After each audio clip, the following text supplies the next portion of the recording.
Okay, welcome everyone to Miracle Monday. And today we have the pleasure of welcoming Kevin Rice, who is going to do a presentation. It's called The Holding Pattern, which is dedicated to the fifth stage of the development of trust, as laid out in A Course in Miracles. So yeah, the title is The Holding Pattern. And then the other little part of it is, and we will land the plane in our native home together. So Kevin will share with us his experience and knowledge of the fifth stage of the development of trust, also called the period of unsettling. Kevin Rice is the former president and CEO of an organization called Only Loving Thoughts. He is also the author of The Game of Love, Changing the Rules Changes Everything. He has hosted his own television and radio talk shows and has lectured to thousands of people across the country. And he's been a Course in Miracle teacher for 35 years. So we welcome you, Kevin, and we're absolutely thrilled to have you. I'm going to put everybody on mute at the moment. Just give me a moment. Mute. And Kevin, you can go ahead and take yourself off mute. Okay. First of all, I'm going to say that I met Lloyd and Stephanie in Boston, and I remember it. Do you guys remember it? Absolutely. How could we not remember it? Okay. And fell in love with both of them. Not a special love, but it was a holy, sacred experience with them. And even the last 2 years, been off the grid, if you will. They have communicated with me, and I'll talk about that later. We are talking about the holding pattern, and I'll explain why I'm calling it the holding pattern later. I would like to give small recaps of the 4 stages because we have new people here.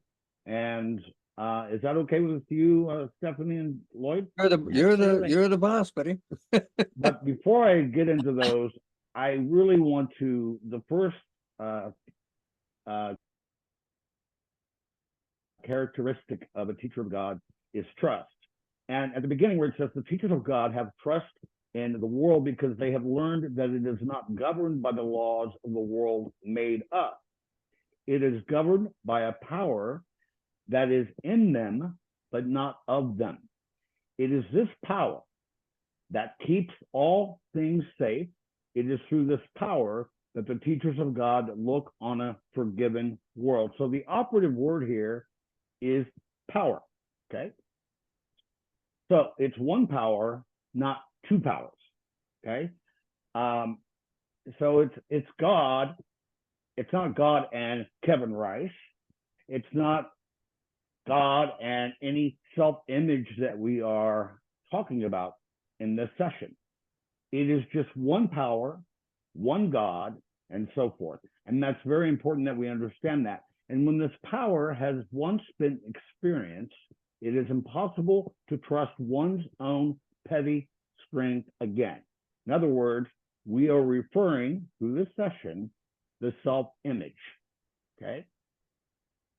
Who could attempt to fly with the tiny strength of a sparrow when the mighty wings of an eagle has been given him, right? So we don't want to play small.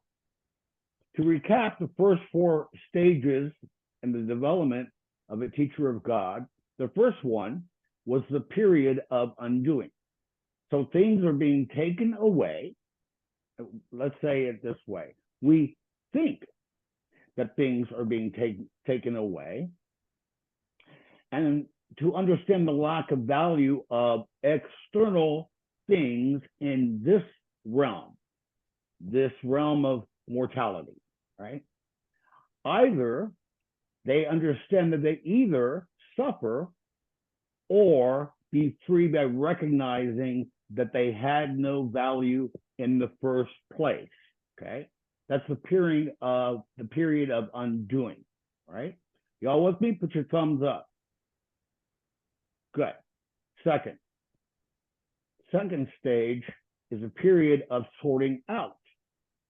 which is somewhat difficult because the teacher of God had to divide all things between what are valuable and those that are valueless. And again, we are referring to the things of this realm, this world. Okay. And in this stage, the teacher of God would experience fear of loss or sacrifice. Okay. In reality, it is not a loss. Loss is not loss if it is properly recognized, right? But the teacher of God in this stage does have a fear arising in his field of awareness that I have to sacrifice something, maybe a special relationship or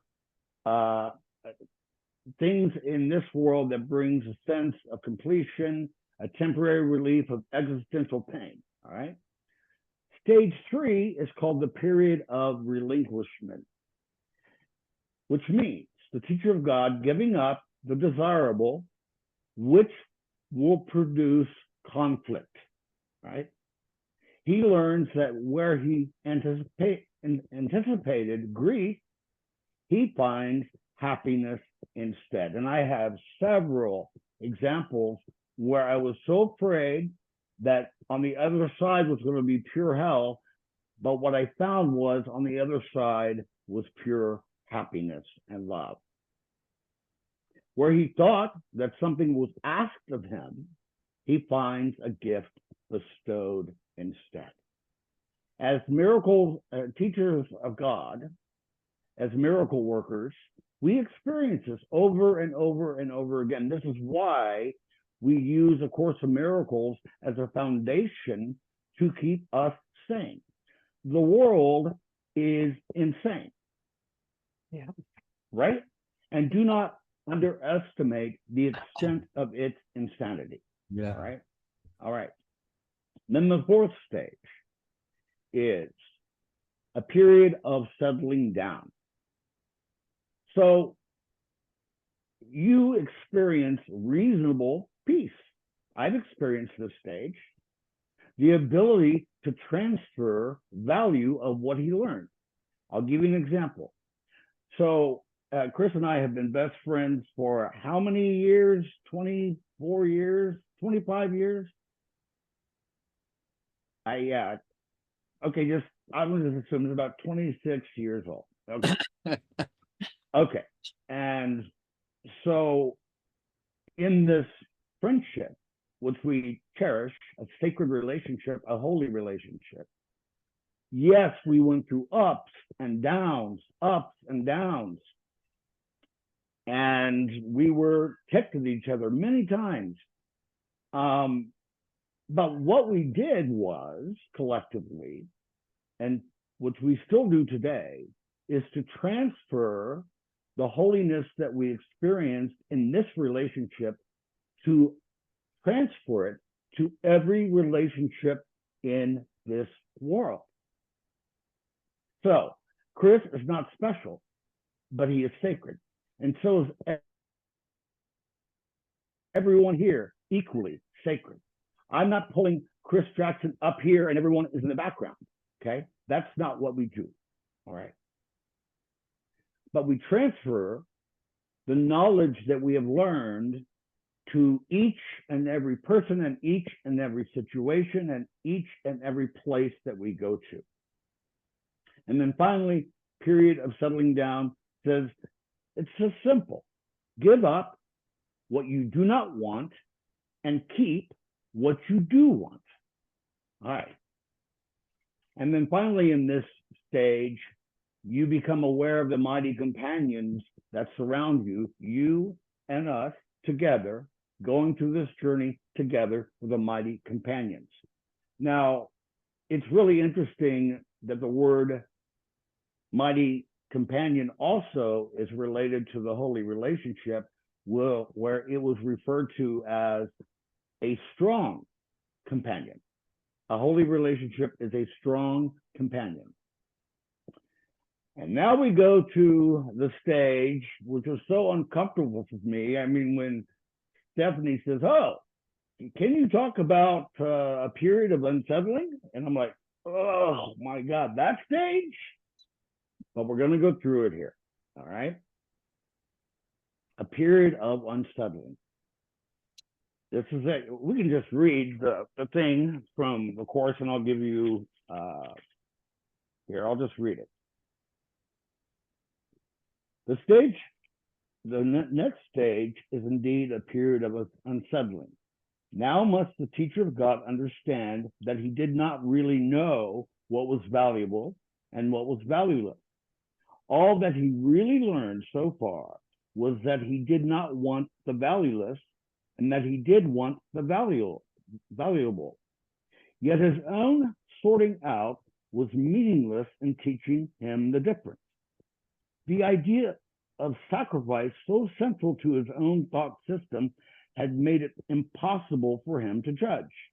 He thought he had learned willingness, but now he sees that he does not know what the willingness is for. Now he must attain a state that may remain impossible for a long, long time. He must learn to lay all judgment aside and ask only that he be taught what he really wants in every circumstance. Were not each step in this direction so heavily reinforced, it would be hard indeed. So let's unpack that, okay? So the teacher of God understands that he did not really know what was valuable and what is valueless. Now, we're going to, and Stephanie, I sent you that email, right? We can pop that up when I ask you to, right? Well, that's an ongoing thing. I couldn't attach it here in the chat. Maybe I can. Maybe I can. And Okay. you can accept it, okay? If we go there. Yeah, All for right. Okay. So far, what he learned that he did not want the valueless and he only wanted the valuable, okay? Yet his own sorting, and this is the operative word here, his own sorting. What does that mean? That means the self-image Kevin Rice sorting out was meaningless in teaching the difference, okay? So what we are discussing here are images, okay? The self-image called Kevin Rice thought that he had the ability to sort out what was valuable and what was not valuable, valueless, okay?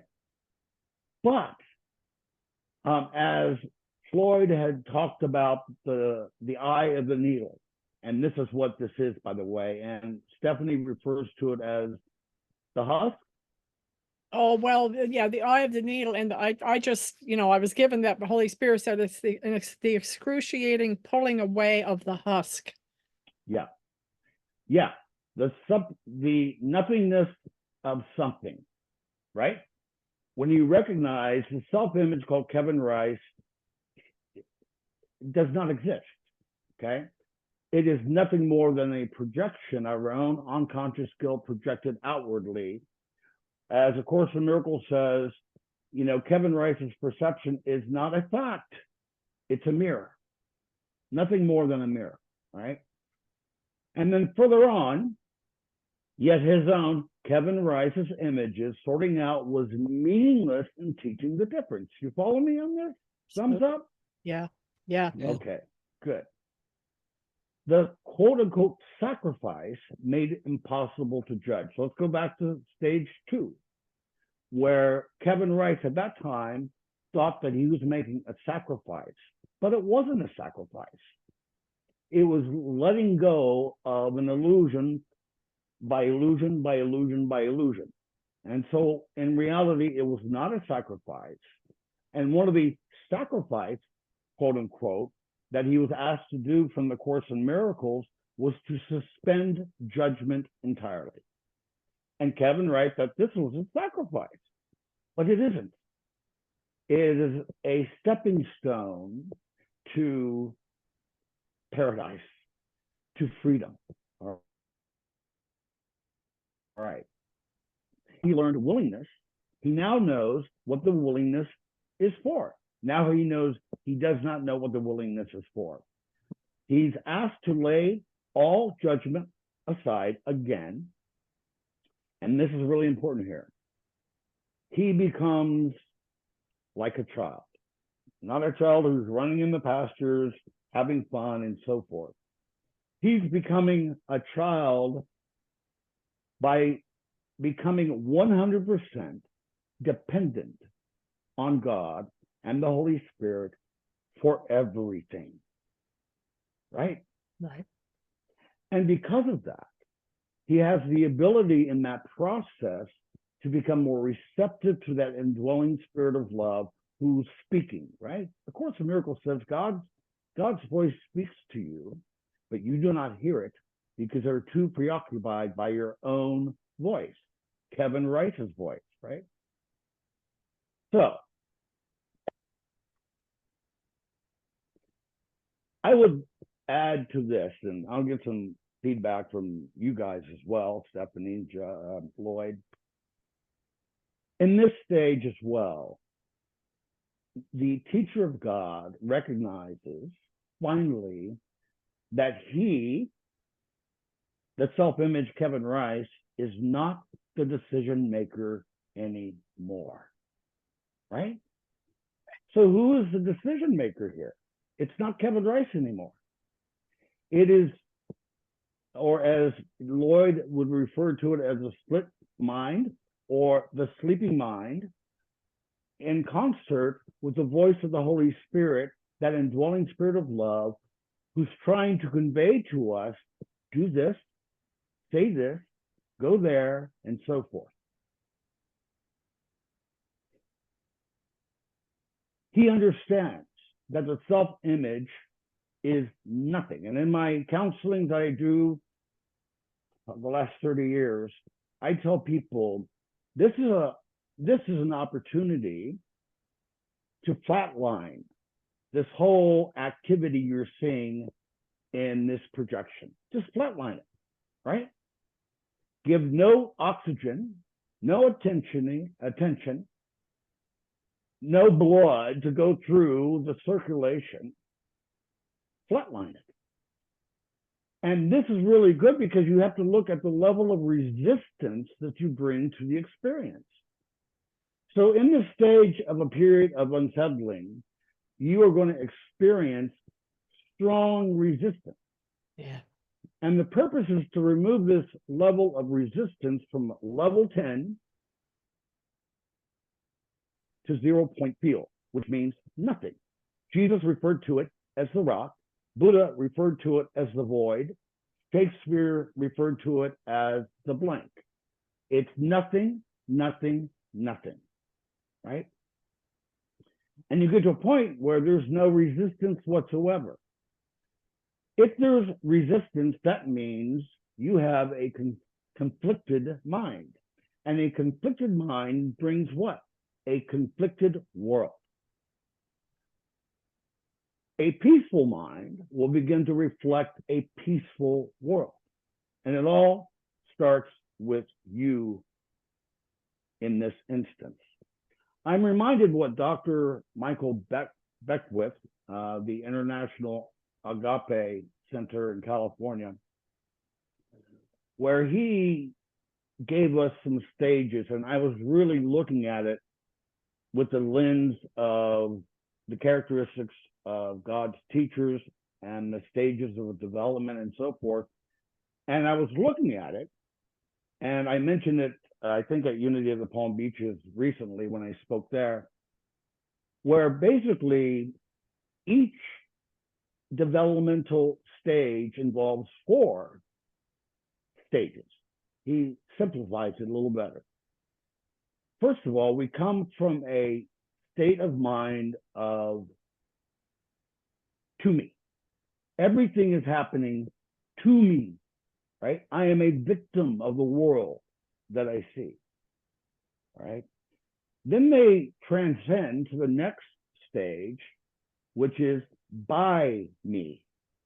Okay, everything I'm experiencing is happening by me, by my thoughts, by my behaviors, and so forth.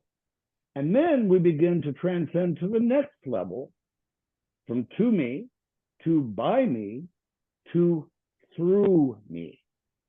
That everything that is happening in this realm is coming through me, not from a self-image called Kevin Rice anymore. And then finally, you get to the final stage, which means as me.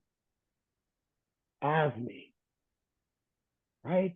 Right. The I am presence, activating God's presence, the isness that we are experiencing, allowing myself going from a vertical plane of time and space to a slowly and gingerly with love to a vertical relationship with our source God. Y'all getting this? Yes.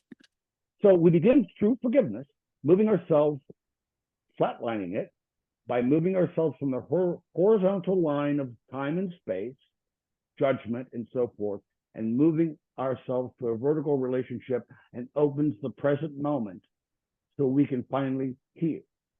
You have to go where the speaker of love is speaking. When you guys come to the Zoom meeting to hear Kevin Rice, where did you go? You go where the speaker is speaking. The same is true with us. That you have to go where the speaker of love, the Holy Spirit, is speaking. It's speaking now. It's speaking now. Look, every time I do a presentation, a Zoom meeting, and this Sunday I'll be speaking at Unity of Jupiter in Palm Beach County in Florida. Hope you can join us there.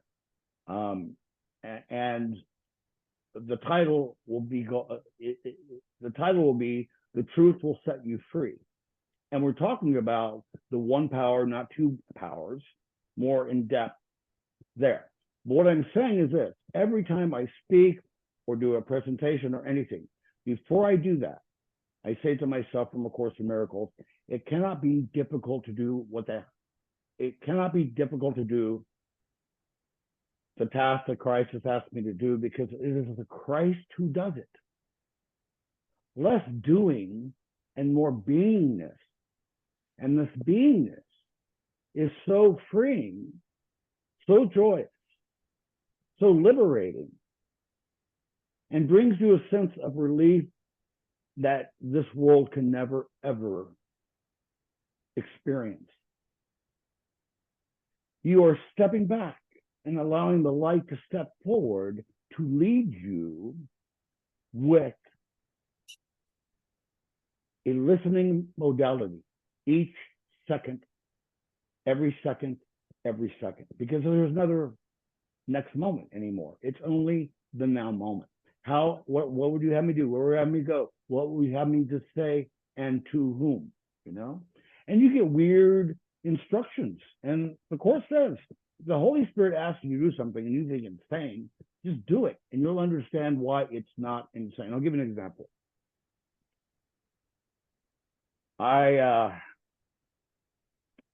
In West Palm Beach, I have a dear friend, Kevin, in Kansas City, not Kevin Rice, another Kevin. And he wanted to come and spend some time. And he did this a few times. So the third time that he came, me and my spouse, Aaron, was watching TV or something on a couch, and Kevin was behind us at my computer. And I was listening in a modality, listening modality, receptive modality.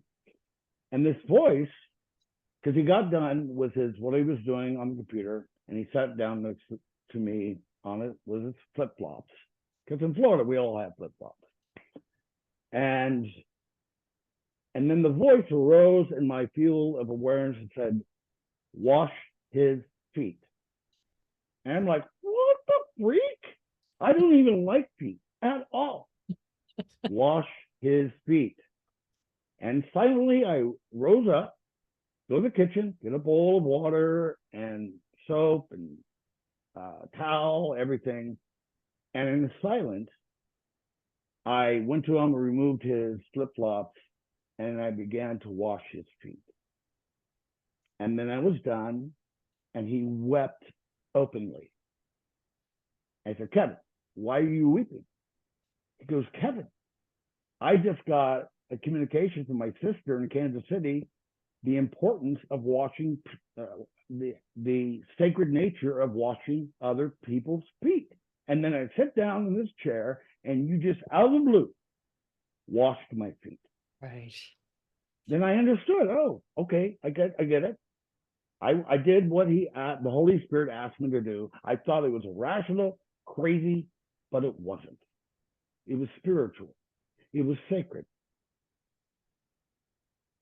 I'm also reminded, I had a dinner with Marianne Williamson, and I brought 2 of my students in Palm Beach County. So we had me, those students, and Marianne Williamson. That was it.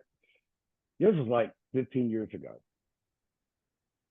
And my student says to me, as we're eating dinner, having some wine, and he says, I really liked when you said at a speech at Unity of the Palm Beaches, I don't know, I don't care, and it doesn't really matter. And Marianne said, what?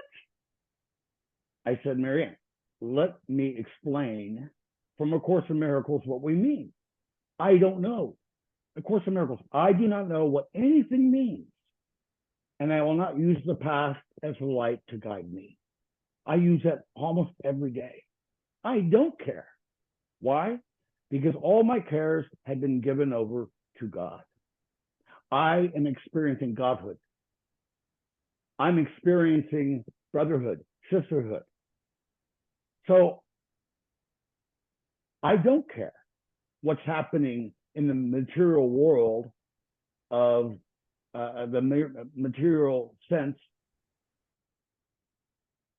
or of the world of matter. I don't care. Matter doesn't matter, right? And thirdly, I don't know, I don't care, and it doesn't really matter. I am at home in God, merely dreaming of exile. So I don't care what's happening in the dream state, because that is not who I am. So I will separate myself from the dream, but I will forgive the dreamer of the dream. When you forgive the dreamer of the dream, right, no longer identifying yourself as the dream, you become lucid dreamer in that instance. Ah, does that make sense, folks?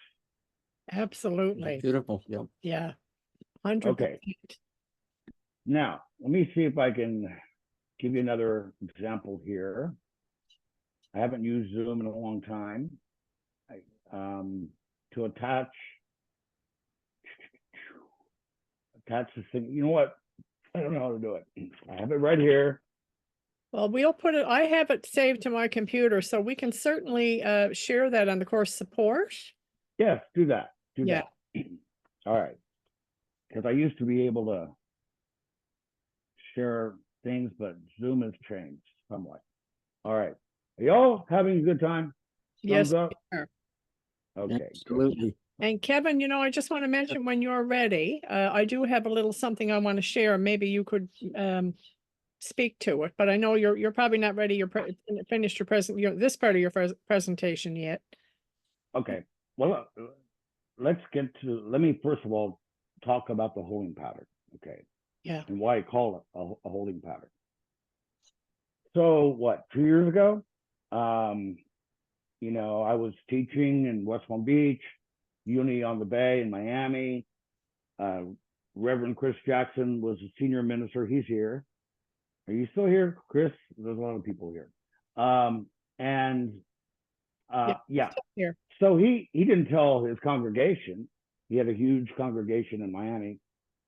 But he told me personally, I'm retiring. I'm going to Kansas City. And I'm like, what? What are you doing? Right? And I wept. And then right after, and also COVID happened. And because COVID happened, my spouse, Aaron Adams, was a manager at Neiman Marcus on Worth Avenue in Palm Beach. And they closed Neiman Marcus permanently because of COVID. So that happened. And then Neiman Marcus in California said, come to California, to Palo Alto. And I don't even know what Palo Alto was. Now I know. It's right where Stanford University is. A wonderful campus, by the way. And Mark Zuckerberg, Facebook founder, like a mile away, and all tech people living there. And so we had an option to move there, and I had huge resistance. I did not want to leave my friends in Miami, but I knew Chris, my best friend, was moving to Kansas City. So what else? What else? I don't know. I don't know what's in my own best interest. Right. And so we did it. They paid for the traveling and all that, putting there in Palo Alto, which is about 30 minutes south of San Francisco. So after about a month there, Aaron's working, and we're sitting on the couch, and both of us almost simultaneously, we said, what the F did we just do? But we'd use the expletive though. So what the F just happened, right? Because we felt like we were, let me have a drink here.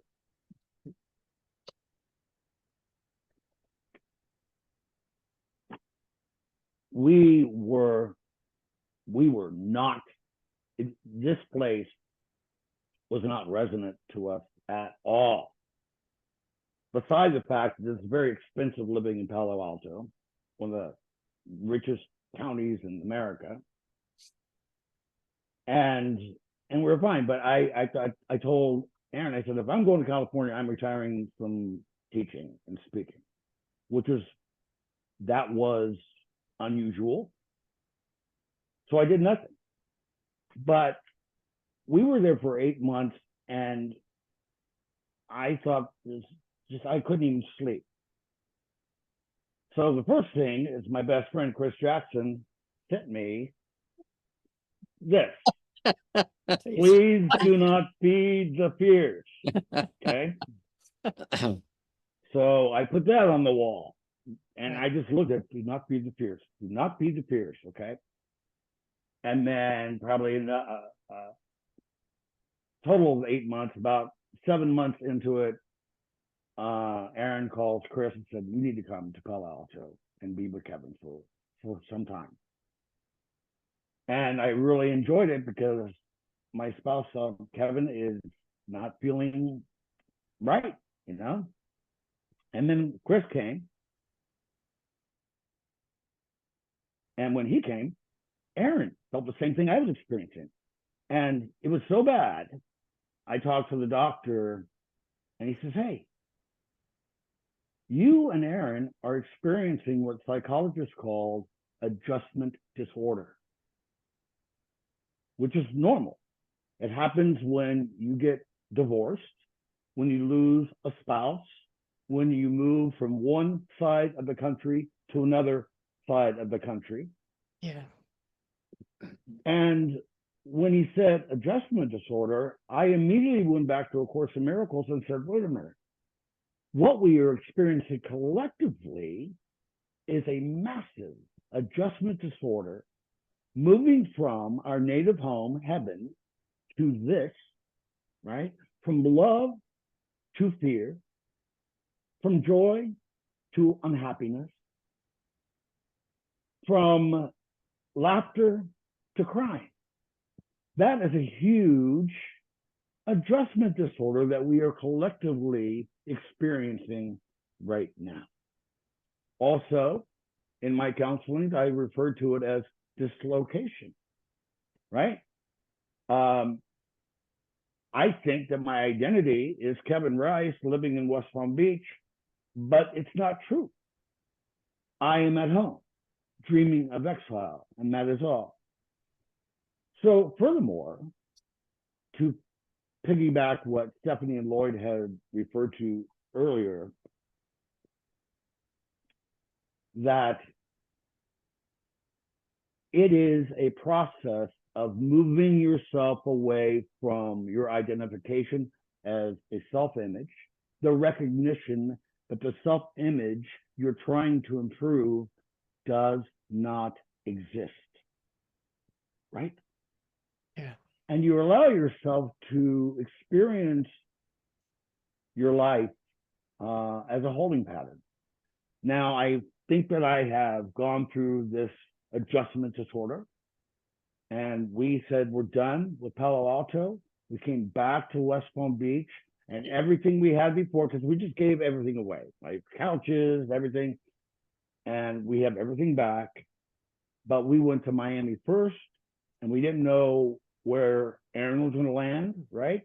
So we bought this hotel for like $3,000 for a hotel, which is ridiculous. Then he got an offer in West Palm Beach. And so we came up here. We didn't know whether he liked the job or not. So again, we stayed in a hotel until we knew that we were where we need to be. Right. To answer what Stephanie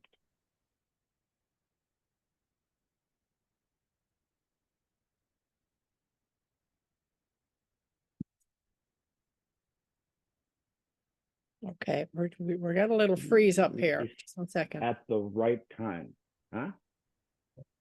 Yeah. Keep- Also, of course, Yeah. the We miracle. lost you there. Kevin, Oh, would you mind just repeating that after you said something about to repeat what Stephanie, whatever, and then we lost you. yeah. We lost you Yeah. after that. I was repeating what A Course in Miracles says. Your passage through time and space is not at random. You cannot but be in the right place at the right time. Before I say that, the Holy Spirit teaches through what? Contrast, right? Always. And the contrast is your identification as a son of the living God, okay? And the contrast is a self-image called Kevin Rice who thinks he's real, and he's not. And another from A Course in Miracles. What could you not accept if you but knew that all events, past, present, and to come, are gently planned by one whose only purpose is your good? Am I grateful? Am I grateful that I had the contrast in this dimension? Because the illusion was, because they offered him a higher salary and so forth. Oh, we'll be better. More money, beautiful part of California, Palo Alto. And guess what? It was an illusion. It was merely an illusion of betterness, right? So I tell my students a lot, get off, stop shoulding upon yourself. SHOULD, should. Get off the should be list, right? Because all tension arises between what is and what should be. As you let go of the yardstick of time and space, right? And allow yourself a moment by moment, holy instant experience as we are having right now. You open the window and the portal of the eternal timeless now and bask yourself in that. Okay, you had a question? And by the way, I don't even know how much time we're going to be here. Yeah, it doesn't matter. We're in we're in a timeless zone. Okay. Evan, I just want to say, yeah, we're going to open it up now. If anyone has any questions, please feel free, but I wanted to say that Kevin, right now, or I'd say, well, probably for quite a while now, it's something that's happening is that teachers of God and all of us really are communicating telepathically. This is something that's really accelerating. And when you started going through this stage, remember you and I, Lloyd, we communicated. May I step in for 1 second? Because I want to mention this. Yeah. Stephanie and Lloyd would communicate me, and Stephanie would say, I think that Kevin is experiencing becoming a nobody. She said at one time. Yeah. And then Lloyd and Stephanie would check in with me. And sometimes I wouldn't even respond because I didn't know what to do. Right. That's Yeah. a pretty good example. Yeah. Yeah. Okay, go ahead, Well, Stephanie. I had to mention that. Yeah. the mind can be, you can be in so much anguish, right? The mind is in so much anguish, it doesn't even know what to say. It's just like you're in this state, right? And I look at it as it's like the replication of when the time of terror took the place of love. Yeah. That's the holding pattern. It's like it's like an abstract fear that takes over the mind. I don't know if you had that experience, but I just Yeah. I want to share with you what like Yes. the telepathic communication that you shared with me telepathically, very Yeah. clearly. You said to me, Kevin is letting go of Kevin. I'm letting go of Kevin. Bingo. Yeah. Yeah. Because that's what it was. Yeah. And you asked whether I had terror. I called twice because I've never experienced terror before. Right. When I got to Palo Alto, I hope that Chris can remember what I said, that I had terror, that my body was actually tremoring in terror. Right. And I never experienced that before. It happened again when we moved back to Miami. And it happened again when we moved from Miami to back to West Palm Beach, where we originally landed. But I never experienced terror as much as I did. And Stephanie, we could refer to it as defiling the altar, right? Right. Right? Oh, yeah. Oh yeah, okay, I did that, right? Yeah. But I can undo it. Right. So. Oh no, I understand, and it's really good to be able to talk about it, right? And what happens in this when that's happening, Kevin? It's really, it's not Kevin that's really actually going through it. Yeah. It's the mind that's projecting Kevin. Bingo. And there's a part of that mind that likes this, believe it or not. It likes this world. It made it. Yeah. Yeah. And Yeah. so when the figure in the dream is starting to wake up and listen to the Holy Spirit, that part of the mind projects that fear onto Kevin. Yeah. It's being annihilated. Yeah. Yep. And that's where we feel it. We wake up sometimes And the other thing that comes too, total terror. We don't know why. Yeah, like you guys were inviting me, and 3 other organizations in England, Canada, and I couldn't even respond to say yes. I understand. Yeah. 100. Right, and then Stephanie, and then when I get back to West Palm Beach, they asked me to speak 4 weeks with something at Uni of the Palm Beaches. Yeah. And I did that. Right. And then something within me said, Kevin, the only thing that is preventing you from doing what's given to you as a teacher of God is the thing that you love. Yep. To teach, to speak, to counselings and so forth. So quit saying no in your mind, right, and start saying yes to my voice. I hear you. And that started at Uni of the Palm Beaches. Right. Happened again with you guys. And Yeah. then another one got asked to speak this Sunday at Unity of Jupiter, just about 30 minutes north of Palm Beach. Right. And I said, okay.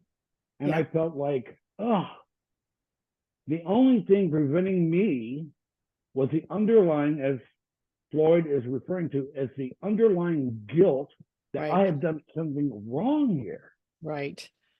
Right? Hey, the ego is like, oh, this is proof, Kevin. You're so full of guilt, man. Yeah. You left West Palm Beach to think that there's happiness and so guilt. Yeah. This is proof, Kevin, you're guilt. Oh yeah. Oh, it's unbelievable, and it's relentless. You know, when you're going through the stage, the ego is absolutely relentless. But Kevin, I just want to bring up And it may not be over. Right. Well, no, we don't want to say that to you because we don't Oh my know God. anything. But Kevin, I just want to bring up something because it's really important, and I've mentioned it many times now to people that are going through this stage, that when we're in the 5th stage or the eye of the needle, we can still be a light. That's really Oh, what yeah. demonstrated, right? Because I know myself, like I've been asked to do certain things and I can continue to do my work. I have been able to do that. And it's really important. Like sometimes it's like I don't feel that I can do it and I feel like a fraud. But I find when I step up to the plate, the light comes. If I you know know. what I mean. And there's then Well- and then when you do that, there's more light being anchored into the mind. And then And that's you were referring to your being receptive to being a do readings, right? Or a absolutely. Yeah, readings Yeah. and also counsel, whatever comes my way. And you got to remember, Yeah. see, the body responds to the mind. And it depends what part of the mind it's listening to. Yeah. And what does the Course say? It says the only purpose of the body is to become a communication device for the Holy Spirit. Yep. And that's what we're doing. Yeah. And that's the part of the mind, there's a part of the mind that really resists that and doesn't like it. And that's what brings on many things. Some physical ailments can happen, or Wordless voice. terror, yeah, voice things, all kinds of things happen. Yeah. No. It was a non-physical voice Yeah. that said, "Do this," Yeah. Yeah. and I did it. And I did my first reading with Chris, and I said, "Let's try it." Keeps asking me to do this, Right. and I did. And then I'm like, okay, that's what he wanted me to do, and I'm doing Yeah. that too, in addition to counseling. Yeah. It's really, And then really, you, really you good really point. have to develop a great deal of discernment, Oh yeah, because the ego can also speak to you and it sounds just like the Holy Spirit. that's true. That And is true. sometimes we trip ourselves up and we listen to the wrong voice. And it Yep. can be quite convincing at times, but it takes practice. And the more we do it, the clearer, our communication gets.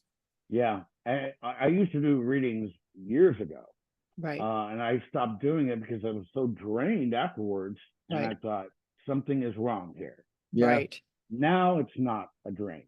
Yeah. Right. Not Yeah. Yeah. And I feel that as well. Yeah. I You feel can feel it. You can feel yeah. it. Yeah. I feel very energized when I'm, when I'm receiving inspired thoughts for others, and there are no others because it's always for me as well. But I feel very energized, and it's a glorious state, and it's actually really helped me anchor more light in my mind because, it really is a demonstration of the Course in Miracle quote, which says, "Giving is receiving." And so therefore, when you step up to the plate and you realize that you can still be the light when you're going through this stage, what that does, it anchors more light. It brings more light from the Christ mind. You're stepping up to the Christ mind when you're doing that. And that's where the light is coming from. Because eventually when you're going through this stage, there will be a turnaround. And that's where the light is coming from, And right? there are days when you can't reach the light. Yeah, that's so Right. true. So important to It- remember the- that. The ego comes on so strong that you think you're going to die. I know. One thing I need to mention this too. Whenever I'm experiencing the last 2 years, my response is, God wills that I be saved from this and watch it disappear. Right. So I do my reading and my writing at Starbucks right here, near the downtown West Palm Beach. And normally when I leave Starbucks, it says you have to take a right here. So I take a right and then I go down to a store and turn around so I can get back to the hotel.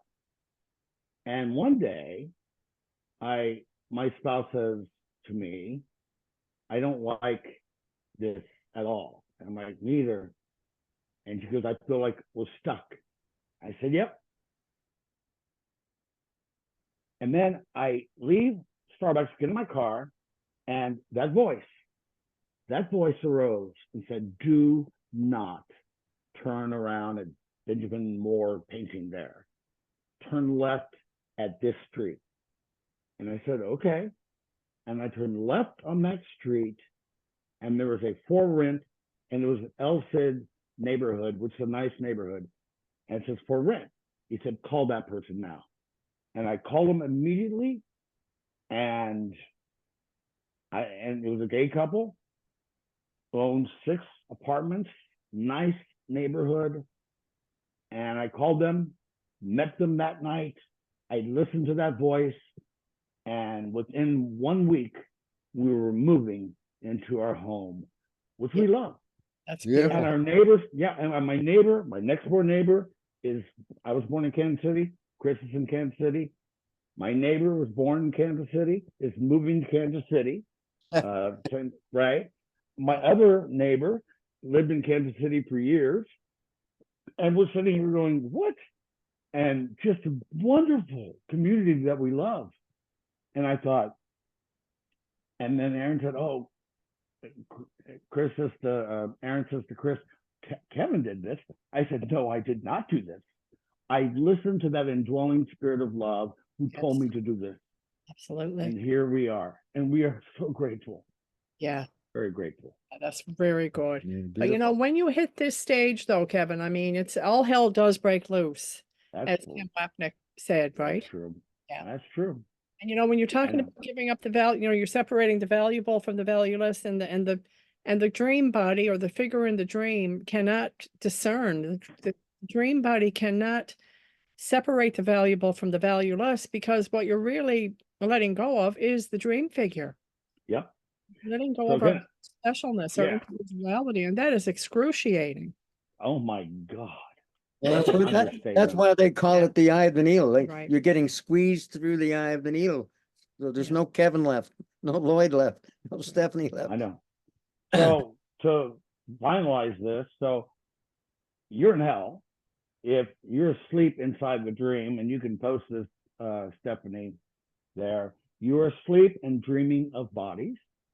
You're not aware that you're the dreamer. You're not aware the dream is coming from you. Right. You are still dreaming unconsciously. Your dreams are not lucid. You still have a dream body. You think the dream body is your real self, and you are a victim of the dream. So you're asleep in the dream, and it's pure hell. Okay. That's it. It's the world's dream. Awaking inside the dream, you're aware that you're the dreamer. Okay. You are aware the dream is coming from you. You are still sleeping and dreaming. You are lucid dreaming. Lucid dreaming means you're aware that you're dreaming. Right. You still have a dream body. You recognize the dream body is not yourself, and your dream body is still coming from your mind. Being fully awake means you're not asleep. Being awake means you're not dreaming. The dream no longer exists. Anything made of dream stuff does not exist. Dream bodies do not exist, and you do not have a dream body when awake. Y'all get it? Very good. I love Very, it. very Yeah. good. I'm looking forward to Yeah. putting that on the course support, Great. and I'm gonna Good. print it out. Really, Yeah, I what, didn't create that, by the way. I don't know who created it, but I loved it. whatever, whoever created it will You know, embrace it. Kevin, my favorite saying is from page 105. God did not make the body because it is destructible and not of the kingdom. It is a symbol of what you think you are. It is clearly a separation device and does not exist. Yeah. Look, we are free.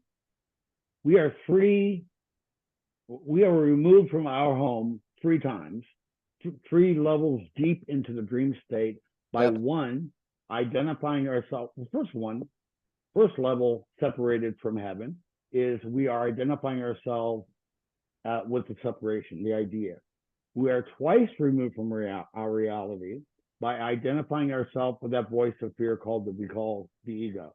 Right. We are 3 times removed from our reality by identifying ourselves as a body. Right. Lord, you had it right. Yeah. That's the world's dream, the secret dream, and reality. Yep. Like Ken Wapnick, demonstrates in his video. So would you like, Kevin, are you okay now to take a few questions or? Yeah.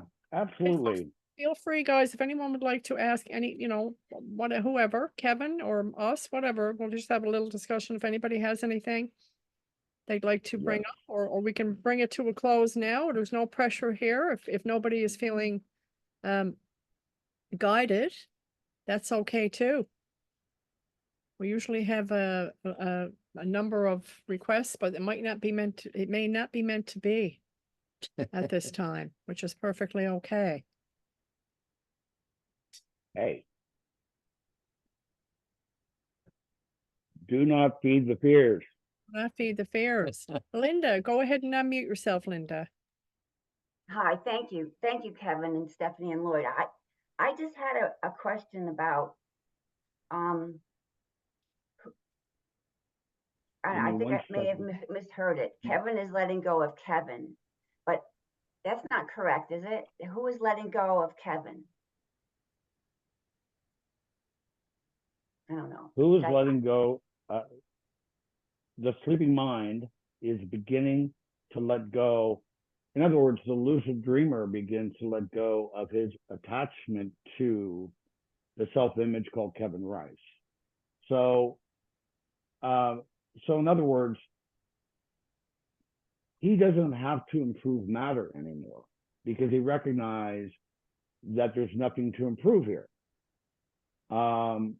It's the enlightenment trap that I use many times, right? The only people that needs to be woken is not Kevin Rice, but the dreamer who's dreaming the entirety of the dream. Does that make sense? Yes. Okay. It's the realization that there's only one mind dreaming. Yeah. That one mind is dreaming 8 billion people. Right. So as each part of that mind is awakening, it's helping the whole mind because there is no separation. Correct. Yeah, That's that's a great. great question. Thank Any you. other questions? I'm looking for to answer Cookie's question, what is the real world? And I could just say that the real world is a reflection of any loving thoughts. Let's say it this way to understand it. Because the Course in Miracles says, to answer Cookie's question, only loving thoughts, right? Only loving thoughts.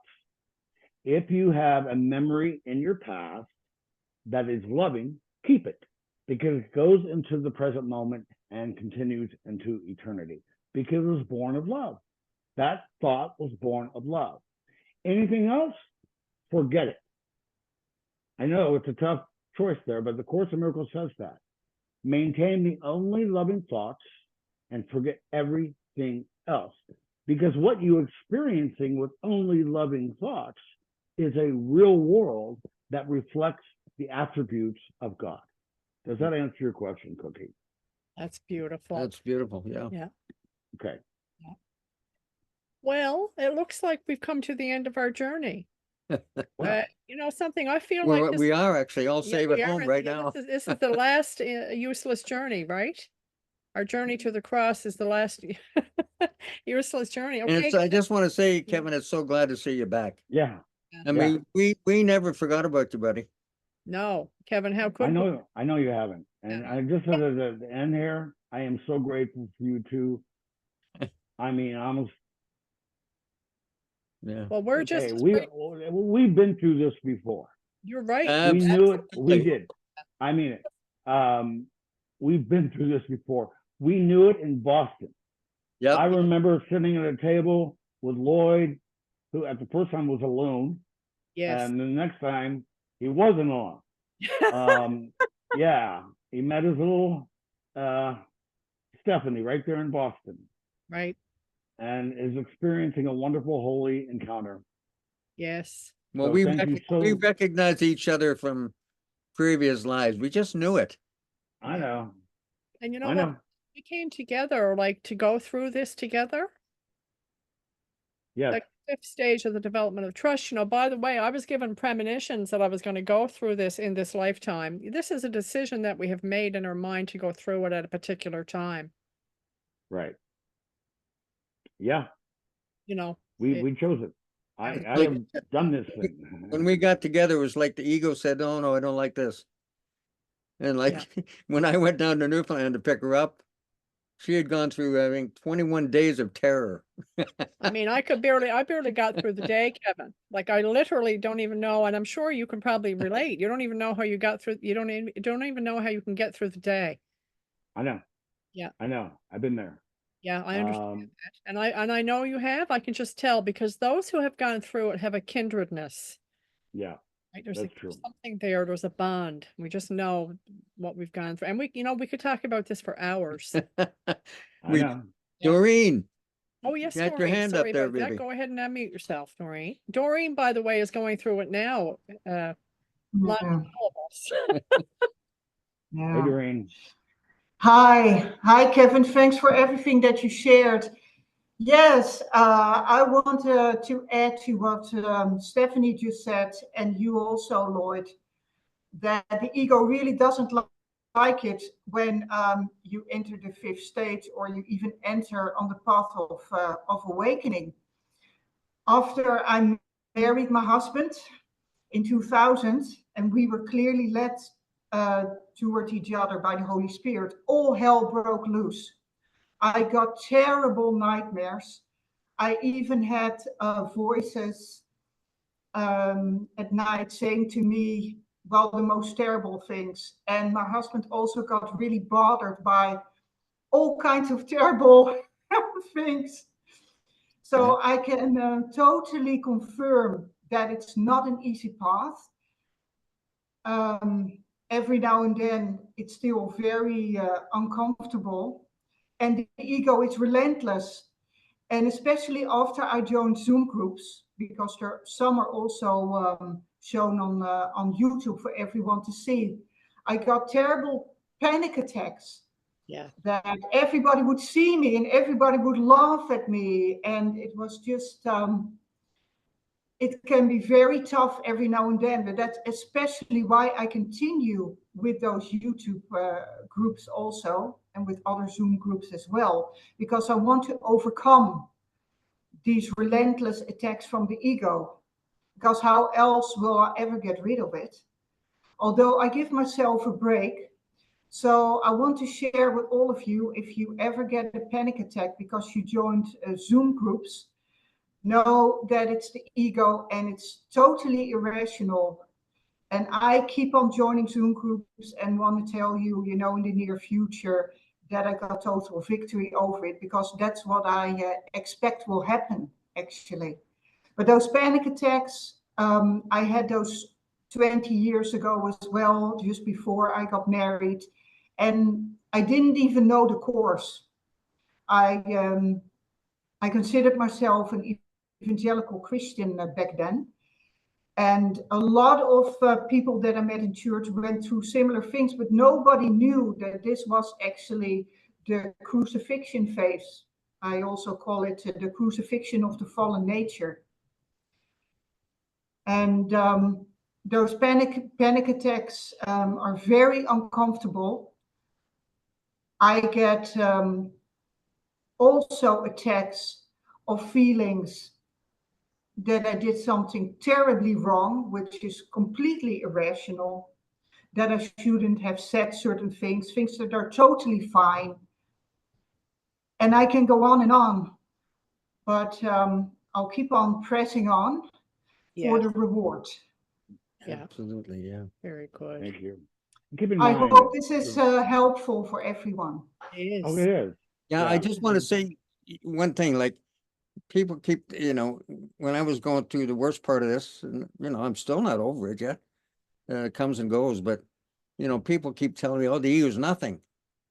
Well, the ego is nothing in heaven, but the ego made this world, and you must respect it. You can't fight the ego.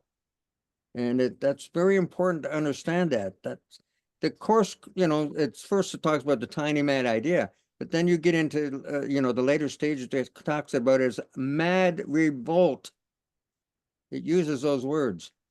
Yeah. And Yeah. that's what we're up against when we're breaking free. Yes. And it's not easy No. for anyone to break free. It has to happen to every liberated being. It does. It'll happen to every liberated being. Yeah, It's and something we Doreen- go through. Yeah, Doreen, you brought up a good point there. You talked about like panic attacks. Well, I have I was going through so much anguish. My mind was, pressed with so much anxiety.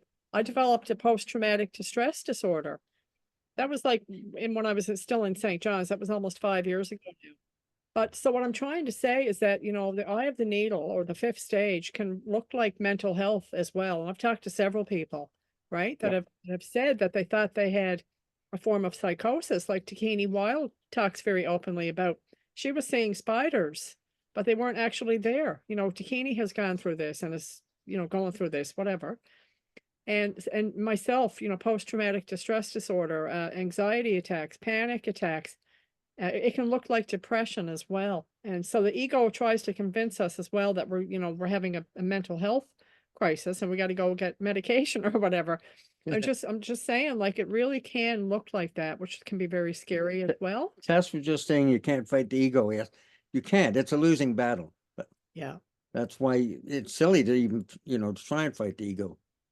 Yeah. It's just, you just have to transcend it. Yeah. Well, you have to ride the Bronco. You have to ride the Bronco, yeah. And we have to be able to understand what the ego is doing, because the ego cannot defend itself against disregard. It's simply annihilation. Yeah. That part of the mind, that thought system, feels it's annihilation. And don't forget, it's the one mind dreaming that's projected this whole world. And so it simply, the Course says it retaliates. It goes from suspiciousness to viciousness. It's all in there. The ego uses the body to conspire against your mind. And then sensing its demise, and think it says something, and then the body joins in the attack. It's all in the Course. It tells you what to sort of expect when you reach this stage. And the thing is, you get through it. I mean, it's horrendous. And you do get moments, of peace, and then it seems to happen again. But the Holy Spirit's always with you, and you do get through this. And who is it that gets through it? Like, who is the you that's living in the world? That's the question. It's the mind that's being healed. That's the important thing. And Right, really, and also, what happens here in the body, it says the body's not your concern. yeah, not the betterment of a body, a figure in the dream, right? And so whenever those instances arise in my field of awareness, I always respond from A Course in Miracles. It says, to the ego's darkened glass,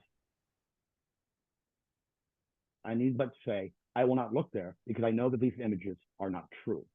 Okay. Or at the beginning lessons of A Course in Miracles, where it says, I am upset because I see something that is not there. That is not there. Yeah. So you trace the children back to its mother, or as A Course in Miracles says, you trace the effect back to its cause. So it's not personal to Doreen anymore. It's a general anxiety that people are experiencing because we moved from heaven to hell. Right. That's it. And it's not personal to you, Doreen. It's not a person, place, or thing. Right. If it is, then that's in the dream. You're the dream, Yeah. and not the dreamer of the dream. Does that make sense? Absolutely. So don't take it personally. Yeah. And we're doing it collectively, and we're doing it for the collective. Yeah. Angela. Yep. You got a question, baby. Go ahead, Angela.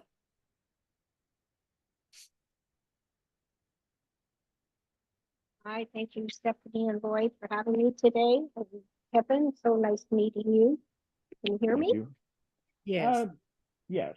So what comes to my mind is when you talk about the dreamer of the, so I think of where I'm at is I over-identify so many times, like, Angela might be losing money today, or Angela feels upset with her son, or and I recognize how we can over-identify with the body as opposed to and sometimes that does seem to be a struggle, but I can get out of that much easier today. However, a question for you, Kevin, would be when you said, and also Lloyd, the two things you said, you had heard the Holy Spirit and to I believe, Kansas. And then you turned around and moved back again. At that point, and as Lloyd said, sometimes the ego, you might think it's the Holy Spirit, but it's the ego. Right. Now, and that's where sometimes with myself, there's the self-doubt, confusion as to, is this really, am I really hearing that Holy Spirit? Okay. I'm The- trying to the put it way- in my own words. Yeah. Great question. 2 points here. You know that you're listening to the voice of the ego. The ego's voice always speaks first. And secondly, it always asks a lot It always what? I'm sorry. of questions because it doesn't know. The voice of the voice of the Holy Spirit is a silent whispering in your mind. There's no demanding, there's no dictating. Yeah. Okay. And that's the difference. It just arises out of the blue. It's not manufactured by images from the past or the anticipations of the future. It's coming from the eternal timeless now. And it's a small, still voice. Now, this is really helpful. And I do this all the time. I do it with Chris. And when I talk, if I am in any way disturbed in any way, shape, or form, I always go to third person. Kevin Rice, right? Kevin Rice is feeling really crappy today. Kevin thinks that it's doomsday today. And when you begin to disengage from that identification, the dream body, by at least looking at it as third person, right? Kevin Rice was a little afraid this morning before he went on Zoom today. Okay. Again, he's trying to get back into the natural way of speaking and teaching, which he's used to do. But Kevin Rice is going to give this over to the Christ instead. So Kevin Rice has to be worried about this anymore. You see how it really brings it from the third person, and other teachers of God believe the same thing too. It just does help you. And I have a journal writing, and I'm writing it in third person. Kevin Rice, I don't say I said Kevin Rice met such and such today, and it was a really sacred experience, things like that. Right. So I'm at least once removed from the identification of the self-image called Kevin Rice. Yeah, Terrific. very good. Third That's a person. great exercise, right? Yeah. Yeah. Yep. So journaling is you sort out, when you're journaling out some of those, I guess you want to call it that distraction that we get. Right. So, yeah, that's what I'm hearing. Well, Stephanie's going to have a sip of coffee right now. What I find too, if I get a prompt, I call it a prompt, to do something, I follow it. And I can always tell if it's, spirit, because there's no barriers. Yeah. It just goes so smoothly, everything just falls right into place. Where if it's coming from the ego, there's always something that makes it more difficult. So that's another way to Right. sort Yeah, things out. try it on for size. I Like just recently, sometimes I Lloyd, just try it on for size. Yeah. Yeah. Recently, Lloyd, you said, I'm out of social media for some time. Yeah. For I'm 5 taking minutes. a break out, right? I just needed a break. Yeah. Yeah. No, I find it And difficult in when the I morning, read that, I was like, good for him. Yeah. but I find it difficult sometimes. I'll be reading Facebook and say, well, fuck, I'd love to say something. I said, no, I'm not. I'm Yeah. taking a break. Well, see now, Kevin, what he's doing now is he's getting me to post for him. Yeah.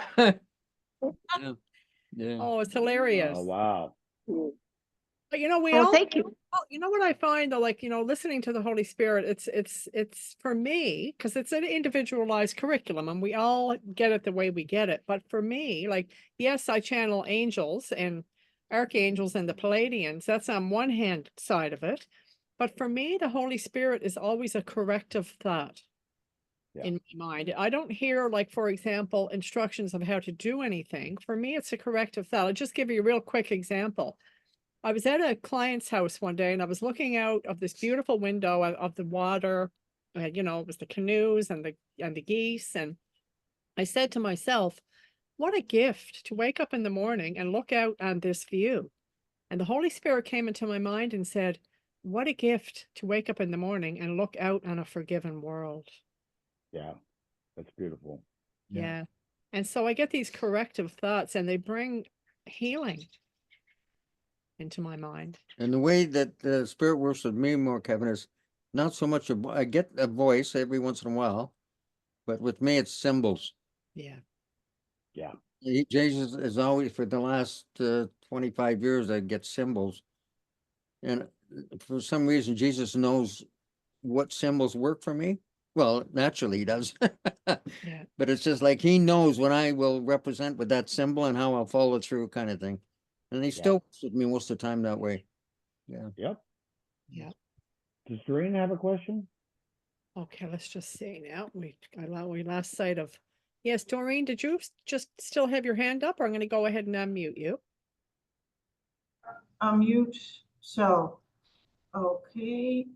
Oh, I want to. Hi. Yeah, I will first put my hand down again. I just wanted to say something about that the Holy Spirit does prepare us to go through the eye of the needle, or a stage before that, or something similar difficult if you have to go through it. Even before I immigrated to Canada, which is more than 20 years ago, I was part of a Bible group when I still considered myself a Christian. And the Bible group leader received words of knowledge, as it is called in the Christian world. And he was most of the time spot on. And he said to me, you are going to be pulverized. And he used that particular word. Wow. Meaning that my fallen nature, as I would label it as a Christian, which we call the ego, would be pulverized. Wow. And I really didn't like that word of knowledge, of course, but on the other hand, I already knew I wanted to really follow the Holy Spirit. So this is just to tell you one of the many ways the Holy Spirit could prepare you to go through all this. Right. Thank you, Doreen. That's really powerful. Yeah, really good. Yes. Thank you. Yeah, we are being prepared. We will be prepared. And we are being protected and we're being assisted. And, I always like to say too, this is all happening, for the purpose of ascension, of awakening. We can't keep our eye on why this is happening. And then it's We like gotta Kevin keep said, our eye on why. we are actually at this very moment safe at home. Yeah. Yep. Because we've never really left. Right. We just had a bad dream and we think we left, but we're undoing it. Yep. So guys, it feels like the right time to close off for today. Kevin, do you have any parting words about maybe if someone is going through this or if they're approaching this stage, what would be the biggest piece of guidance, to help get you through? There's a thing that comes from A Course in Miracles immediately is we say the word God is, and we cease to speak. We cease to speak. Just to recognize the nature of the holiness that you experience with your interactions with other people. Our relationships with God rest in your relationships with other people. The people that you are with is the Christ embodied. And see the Christ everywhere. And recognize the nature of your own reality is one of holiness. And we know this when we extend and express it to everyone we see in this realm. That's my final word. God is, and we cease to speak. That's so beautiful. Okay, guys, I'm gonna ask everyone to take themselves off mute and to thank Kevin. Kevin, we love you 100%. So glad that you're here with us today. Absolutely. Thank you, Kevin. Thank you, Kevin. Thank you, Kevin. Thank you, Thank you, Kevin. Good to everyone. see you again. Thank Bye, you, everybody. Kevin. Thank you. Thank you. Beautiful.